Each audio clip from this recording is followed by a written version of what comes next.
کہ جو ماہر کھوجی تھے وہ دیکھ رہے تھے کہ مختلف جگہ پہ انہیں بچوں کے قدموں کے نشانات مل رہے ہیں، جو بچوں نے کوئی پھل وغیرہ کھائے ہوئے ہیں ان کے چھلکے مل رہے ہیں۔ ایک جگہ پہ انہیں بچی کی فراق کا ایک ٹکڑا بھی ملا۔ انہی چیزوں کو ڈھونڈتے ڈھونڈتے وہ بچوں تک پہنچے تھے۔ جب وہ بچوں کے پاس پہنچے تو انہیں پتہ چلا کہ بچوں نے تو صاف پانی کے ایک ذخیرے کے قریب ایک چھوٹا سا کیمپ لگایا ہوا ہے۔ کیمپ کیا تھا؟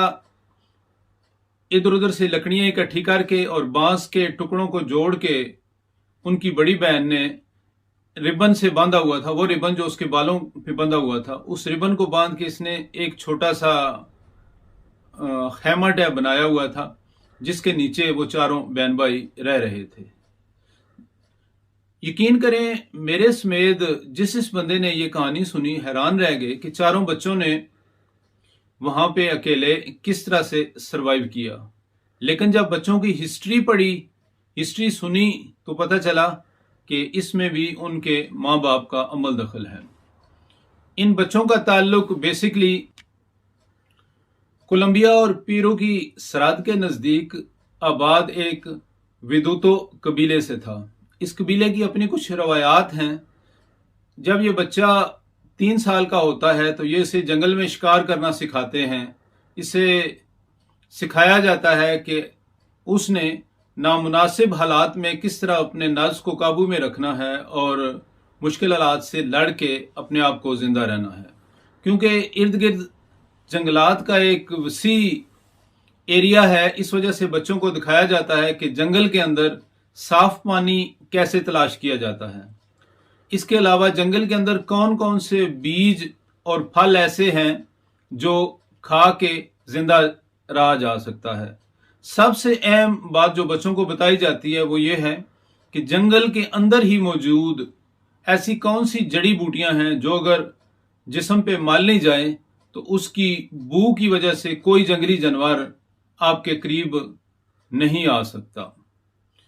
ان چھوٹے بچوں نے ایسے ہی کیا، اس وجہ سے وہ ہر قسم کی آفات اور جنگلی جانوروں سے محفوظ رہے۔ سب سے زیادہ کردار اس میں ان کی بڑی بہن کا تھا۔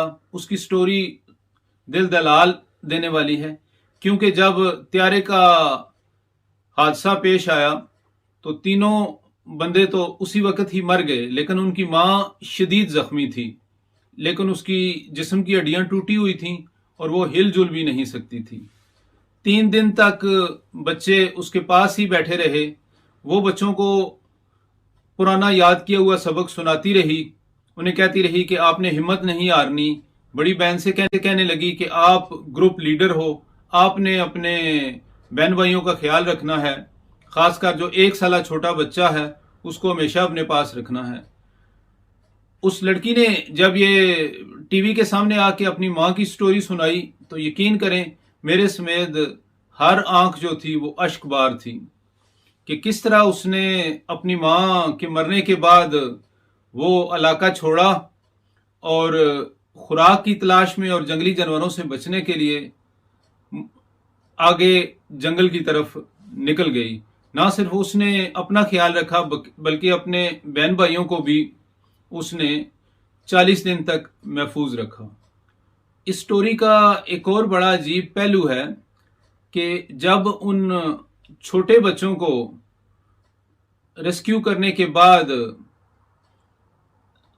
کیمپ میں لایا گیا تو دونوں چھوٹے بچے بلکہ تیسرا بھی چھوٹا بچہ ایک ہی بات کہہ رہا تھا کہ میں نے کھانا کھانا ہے، ہمیں بھوک لگی ہے، ہمیں چاول چاہیے ہے، ہمیں مچھلی چاہیے ہے، ہمیں کھانا کھانا ہے۔ بس یہی بات بار بار کہہ رہے تھے۔